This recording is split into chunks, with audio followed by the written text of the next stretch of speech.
variadas que la acompañan. Los personajes no hacen lo que se esperaría de ellos. Así pues, teniendo en cuenta las técnicas narrativas, es como se puede afirmar razonablemente la unidad de este libro perteneciente a un género literario particular, no al relato histórico, ni siquiera a la novela histórica, según lo que se entiende habitualmente por este género. Novela, entonces, novela judía o judío-helenística, relato folclórico con dimensión épica. Al final de su estudio, Polemología e Historia en el libro de Judith, Marie Frances Basles la califica más bien como novela de propaganda religiosa, escrito nacionalista que sustituye el heroísmo de la familia de los macabeos por el de la nación personificada por Judith. La mayoría está de acuerdo en que se trata de un relato didáctico, cuya máxima preocupación es la providencia de Dios, no como elemento de una narración exacta, sino como ilustraciones vivas de una enseñanza concerniente al papel y al destino del pueblo israelita dentro de la historia humana.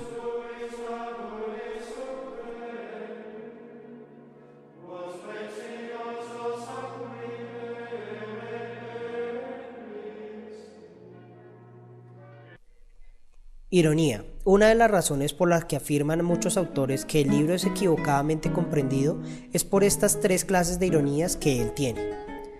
Puntual. Refería a las palabras y expresiones de intenciones irónicas. Episódica.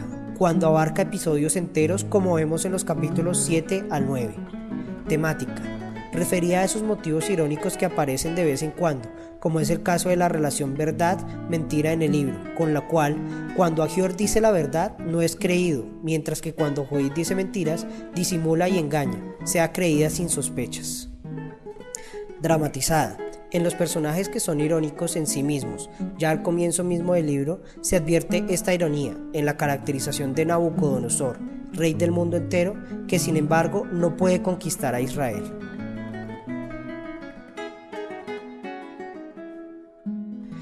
La misma Judith está concebida y tratada como un personaje irónico, viuda, sin hijos, y es la que da vida física a su pueblo, al derrotar al enemigo, y vida espiritual al devolverle la fe y la esperanza en Dios. La figura de Holofernes es también irónica, habiendo sido capaz de conquistar el oeste entero, es sin embargo incapaz de conquistar una ciudad como Betulia, aún queriendo dominar a Judith, es dominado por ella y con su propia espada. Los personajes menores son tratados con el prisma de la ironía. Agior, guerrero de oficio, se desmaya ante la cabeza cortada de Holofernes. Osías, conforme al estereotipo femenino, se esconde tras los muros de la ciudad, mientras que Judith, conforme al estereotipo masculino, sale a encontrarse abiertamente con el enemigo. En resumen, la ironía es el eje hermenéutico del libro.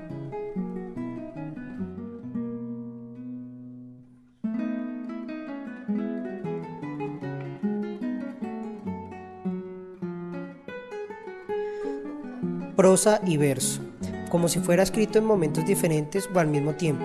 Todo esto hace pensar a los estudiosos que el autor tomó un salmo de la sinagoga y lo adoptó al relato en prosa. Enumeración y énfasis. La enumeración expresa las riquezas y las victorias, mientras que el énfasis cumple la función literaria de servir a la ironía, en general cuando se encuentra en labios de Nabucodonosor y Holofernes. Uso frecuente de pronombres personales. Paralelismo sinonímico. Para la recitación dramática, individual y coral. Abundancia en énfasis retórico. Uno de los rasgos más característicos, cumple la función de servir tanto al contenido como al propósito del libro.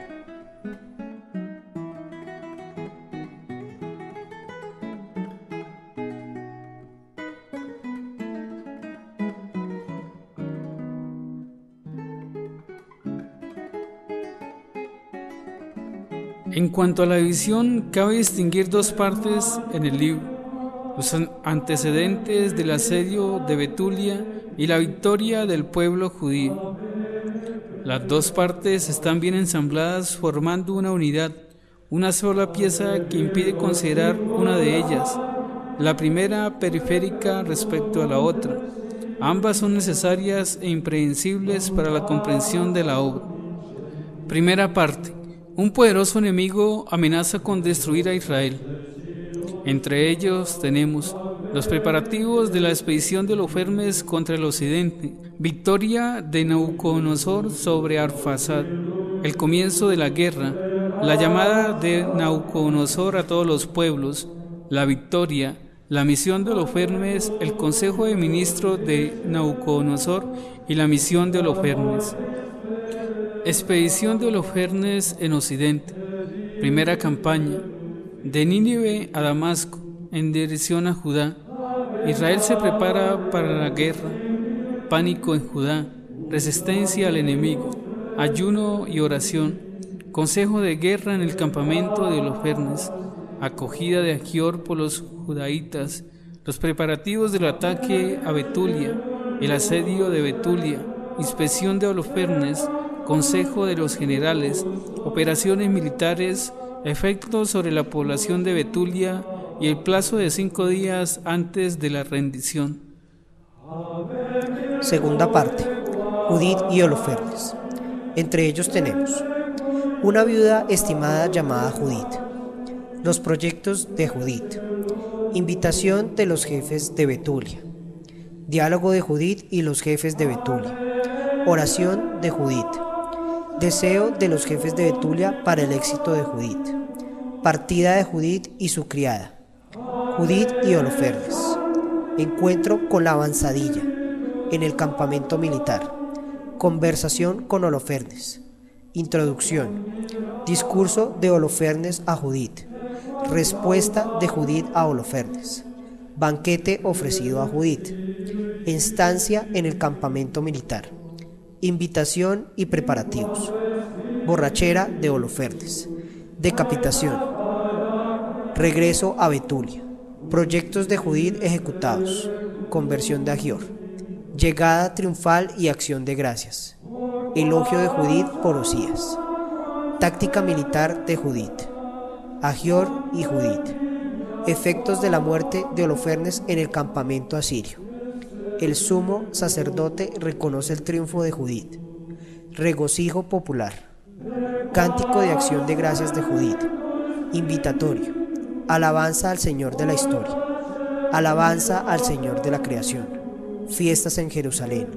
Epílogo. Una viuda famosa.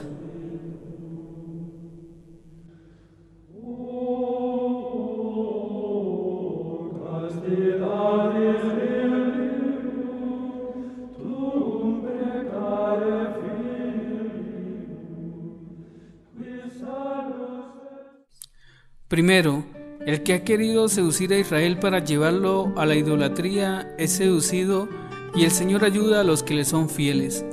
Segundo, puede más la fe que la fuerza. Tercero, la prudencia que otorga la sabiduría de la fe supera toda sabiduría humana. Cuarto, Dios se apoya en los débiles. Quinto, la fe no excluye la necesidad de cooperación.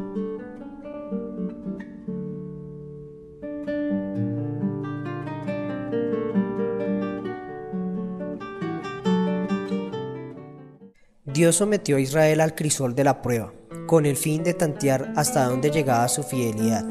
Permitió que éste se encontrara al borde del abismo, pero intervino en el momento crítico y lo salvó. Se encuentra en la oración de Judith. El que ha querido seducir a Israel llevándola a la idolatría es seducido y vencido. En cambio, los que son fieles a Dios pueden contar siempre con la fidelidad del Señor como punto de apoyo. En el contexto en que fue escrito, el libro tiene un mensaje de esperanza en el Dios de Israel, que conduce la historia de su pueblo. Judith simboliza la fe, mientras que Holofernes simboliza la fuerza. Judith no posee armas ni destreza en su manejo, pero su fuerza está en su fe. La confrontación entre ambos es paradigma de la confrontación entre los que confían en el poderío humano y los que confían en Dios, es decir, la milagrosa ayuda de Dios hacia su pueblo. No obstante, la fe en Dios no excluye la necesidad de la colaboración humana. La derrota de los asirios, según el relato, es fruto del empuje, la iniciativa y la habilidad de Judith, y no de espectaculares intervenciones divinas. Ella pone inteligentemente todos los medios a su alcance, y Dios hace que triunfe en una tarea que humanamente no parecía tener ninguna posibilidad de éxito. De esta manera concluye victoriosa, con un cántico, y junto con todo el pueblo dio gracias a Dios ofreciéndole sacrificios solemnes en Jerusalén. Vemos aquí muy claro desde nuestro punto de vista que el autor intenta probar por encima de todo la intervención de Dios en la liberación de Betulia.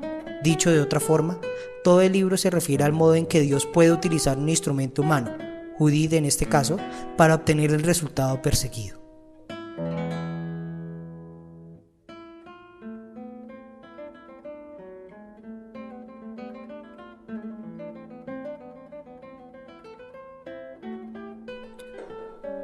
Lo que sí nos queda claro, gracias a este libro, es que sin la alternativa de la libertad y vida para todos, realizada por medio de la fraternidad y la participación, el poder imperialista jamás será vencido ni erradicado. Nos quedaremos siempre dando un paso al frente y miles de pasos atrás, sin posibilidades de caminar en la libertad y la vida. Lo vemos muy claro en nuestra actualidad, seres humanos excluidos de la libertad política y de la vida económica. Las partes que menos cuentan podemos llamarle hoy como la pequeña Betulia. Razones que me dejan con dos interrogantes.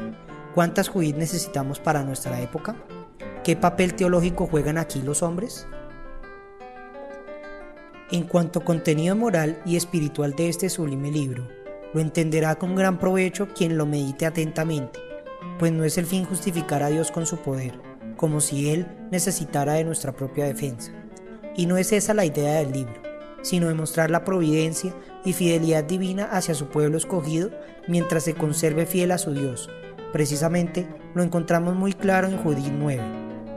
No está en el número tu fuerza, ni tu poder en los valientes, sino que eres el Dios de los humildes, el defensor de los pequeños, apoyo de los débiles, refugio de los desvalidos, salvador de los desesperados. No se trata aquí de alabar a Judith por el solo hecho de haber mentido, vencido y matado a Holofernes, sino por su importante fe en Dios y el ardiente amor por su pueblo.